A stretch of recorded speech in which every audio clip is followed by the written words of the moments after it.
Well, Borada, I'm back at the Mental.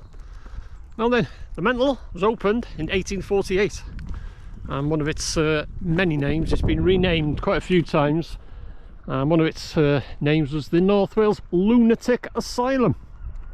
Like I say, opened in 1848, and for the first 12 years, at night, it must have been a terrifying place, because at night, from the hours of 10 o'clock at night until 6 in the morning, there was no staff. For the first 12 years, the patients were literally locked in the wards. There was no staff from 10 o'clock till 6 in the morning.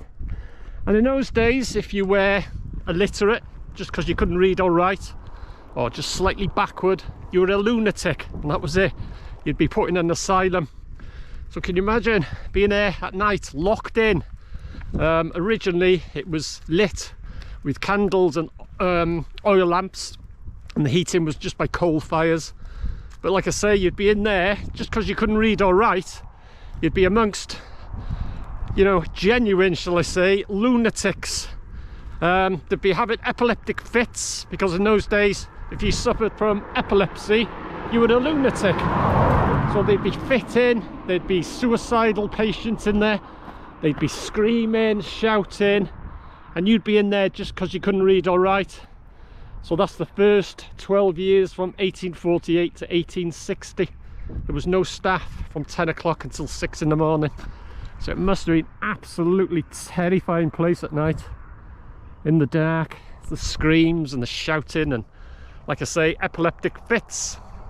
And it wasn't uncommon when the staff opened up the next day that they'd find some of the patients had died in the night.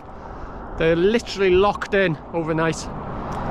And from the mid-60s, there were specialist wards. They didn't just treat mental health issues, they treated adolescents, they treated alcoholics and drug addicts.